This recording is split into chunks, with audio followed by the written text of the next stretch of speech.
اعوذ باللہ السمیع العلیم من الشیطان الرجیم بسم اللہ الرحمن الرحیم۔ تمام نبیوں کے سردار حضرت محمد صلی اللہ علیہ وآلہ وسلم اور تمام مذاہب کے سردار دین اسلام کے پیروکاروں، سلام علیکم طبتم، ھذا رحمت من ربی۔ آج ہماری گفتگو جو ہے وہ 66ویں مرحلے پہ پہنچ گئی۔ آج جس ہستی پہ گفتگو کرنا چاہتا ہوں، نام ان کا سماعت کر لیجئے، شہنشاہ دکن سلطان العارفین حضرت سیدنا بابا شرف الدین سہروردی حیدرآبادی رحمۃ اللہ علیہ۔ تاریخ پیدائش جو ہے وہ آپ کی 16 شعبان 586 ہجری، 17 سپٹمبر 1190 عیسوی بروز سوموار، اور تاریخ وصال جو ہے وہ آپ کی 19 شعبان ہے، 687 ہجری ہے، اور 17 ہی سپٹمبر بنتی ہے 1288 عیسوی بروز جمعۃ المبارک۔ تو قمری سال کو اگر گنا جائے تو اس کے مطابق آپ کی عمر جو ہے وہ 101 سال بنتی ہے۔ الغوث الاعظم سید عبدالقادر گیلانی رحمۃ اللہ علیہ سے 116 سال بعد پیدا ہوئے، اور آج 2014 میں دنیا سے گئے ہوئے آپ کو 748 سال ہو چکے ہیں قمری سال کے مطابق۔ آج میں ان پہ گفتگو کر رہا ہوں۔ ان کا ڈیرہ حیدرآباد میں ہے، آستانہ مزار روزہ حیدرآباد دکن میں ہے۔ حیدرآباد دکن سے میں کب متعارف ہوا، جب میرے دوست محمد حنیف بٹ صاحب، اب یہ لاہور میں ہیں، آگے پاکستان واپس، یہ دبئی میں ہوتے تھے، مجھے انہوں نے بلایا تقریر کے لیے دبئی میں۔ تو میں تب عمرہ کرنے کے لیے گیا تھا، سعودی عرب سے ایئرپورٹ پہ اترا، دیر ہو چکی تھی فلائٹ پہ، سیدھا مجھے لے گئے ایک جلسہ گاہ میں، اور بھی جلسے تھے میرے، یہ میرا پہلا جلسہ ہے۔ ایئرپورٹ سے میں گیا سیدھا، وہاں تقریر کی میں نے حضور صلی اللہ علیہ وآلہ وسلم کے نور پر، اولیت پر، اور پروگرام جو تھا وہ 11ویں شریف کا تھا۔ تو پتہ یہ چلا کہ یہ سب لوگ دبئی کے اندر حیدرآباد دکن کے ہیں، اور یہ خود دیگیں پکاتے ہیں، اور 11ویں جو ہے وہ بڑے شان و شوکت سے دبئی کے اندر کرتے ہیں۔ یہ میرا پہلا ان کے ساتھ جو ہے وہ تعارف تھا حیدرآباد دکن سے۔ پھر اس کے بعد میں امریکہ آ گیا، یہاں آ کر پاشا فیملی ہے ایک، سبحان اللہ، ناصر پاشا صاحب، کیا بات ہے ان کی، ان سے ملاقات ہوئی۔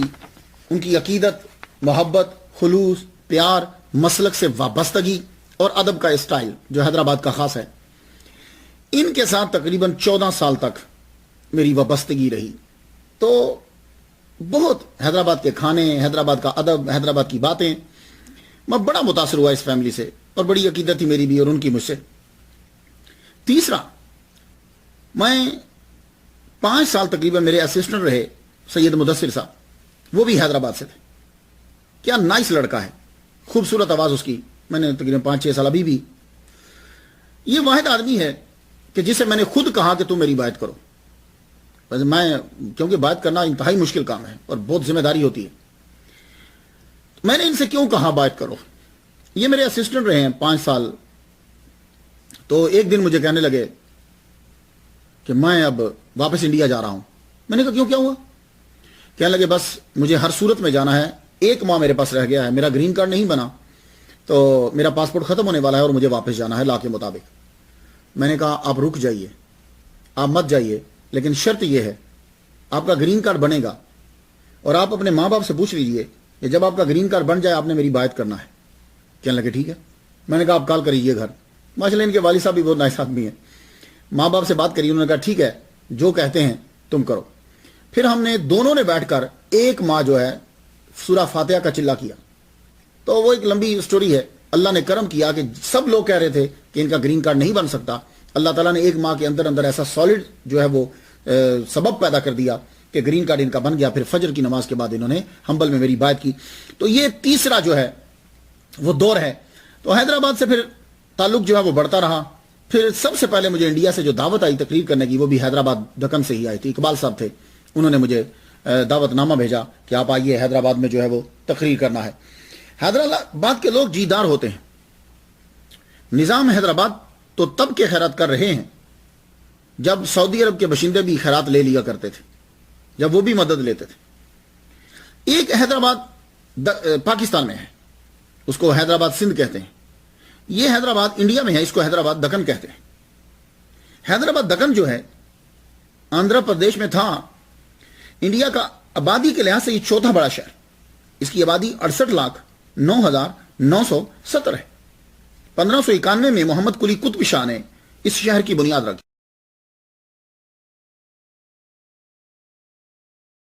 پھر مغلوں نے قبضہ کیا تو حیدرآباد پہ آصف جاہ اول، جس کا اصل نام جو ہے وہ قمر الدین خان صدیقی تھا، یہ ترکی اصل تھا اور اس کا لقب تھا نظام الملک، بعد میں مختصر ہوا تو نظام آف حیدرآباد ہو گیا۔ یہ جو نظام ہیں یہ اصل میں سمرقند سے آئے ہیں، حیدرآباد کے لوگوں کے لیے، اور دوسرے لوگ جو ہیں یہ اصل میں سمرقند سے آئے ہیں، سمرقند بخارا جو ہوتا ہے، اور یہ حضرت ابو بکر صدیق رضی اللہ تعالیٰ عنہ کی اولاد سے۔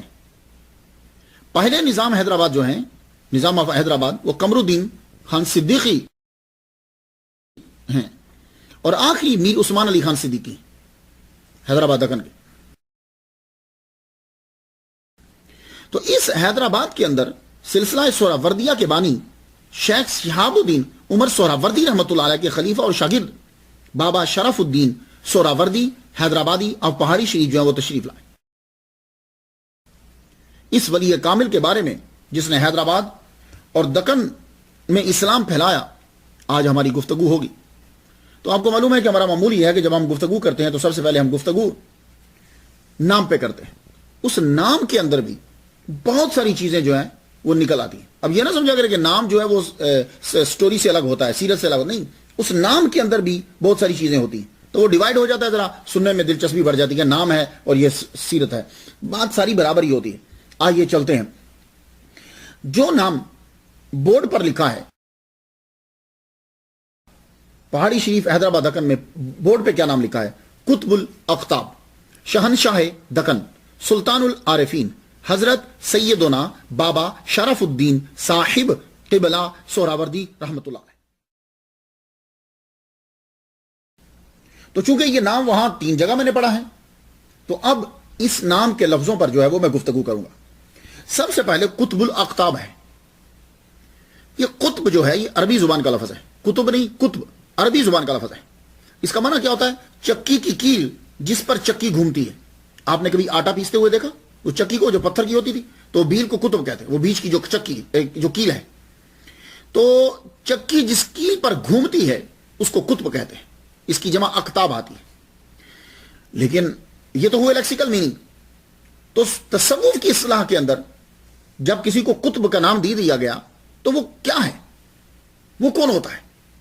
تو اصطلاح کے اندر قطب جو ہے یہ ایک مرتبہ ہے، اور ہر زمانے میں قطب ایک ہوتا ہے، ہر زمانے میں۔ علامہ جلال الدین اسیوطی رحمۃ اللہ علیہ نے یہ اصطلاحات کے اوپر، یہ جو رینک ہیں ان کے اوپر گفتگو کی ہے بہت اچھی۔ آپ جب غوث اور قطب پر بحث کر رہے تھے تو آپ نے فرمایا، وہاں لکھتے ہیں خطیب بغدادی نے بذریعہ ابو بکر ابن شیبہ حدیث کا اخراج کیا کہ اولیاء کی تعداد کچھ یوں ہوتی ہے۔ ویسے میں نے ابن عساکر میں کچھ تھوڑی سی ڈیفرنٹ پڑھی ہے، لیکن علامہ جلال الدین السیوطی یوں لکھتے ہیں، کہتے ہیں کہ تعداد یوں ہوتی ہے: نقابہ 300 ہیں، نقابہ 300 ہیں، نجبا 70 ہیں، ابدال 40 ہوتے ہیں، اخیار 7 ہوتے ہیں، قطب 4 ہوتے ہیں، اور غوث 1 ہوتا ہے۔ یہ آپ نے تعداد لکھی۔ ویسے میں نے جو ابن عساکر میں پڑھی ہے کہتے ہیں کہ 300 اولیاء، 40 ابدال، 7 اوتاد، 5 اقطاب، 1 قطب عالم۔ تو پھر ہو سکتا ہے کہ وہی نام ہوتے ہوں، تو لیکن میں گفتگو علامہ جلال الدین السیوطی رحمۃ اللہ علیہ کے حوالے سے کروں گا۔ تو صوفیہ کے نزدیک قطبیت کبریٰ جو ہے یہ قطب الاقطاب کے مرتبے کو کہتے ہیں۔ قطب کی جہاں ڈیوٹی لگتی ہے وہاں سے وہ ہٹتا نہیں۔ کیوں؟ وہ قطب، وہ کلی جہاں ہوتی ہے نا وہ پھر ہٹتی نہیں ہے، وہ مرکز میں وہی رہتی ہے۔ تو قطب کی جہاں ڈیوٹی لگ جاتی ہے وہ پھر وہی رہتا ہے، وہاں سے ہٹتا نہیں۔ تو یہ جو قطب ہے، اب امام ربانی کی طرف چلتے ہیں۔ مجدد الفسانی کیا فرماتے ہیں؟ آپ فرماتے ہیں کہ قطب ابدال جو ہے واسطہ وصول فیض است کے وجود عالم ببقا یا تعلق دارد، کہ یہ جو قطب الاقطاب ہوتا ہے، یہ قطب جو ہوتا ہے یہ کیا ہے؟ کہتے ہیں کہ اس کی وجہ سے دنیا قائم ہوتی ہے، اور وجود عالم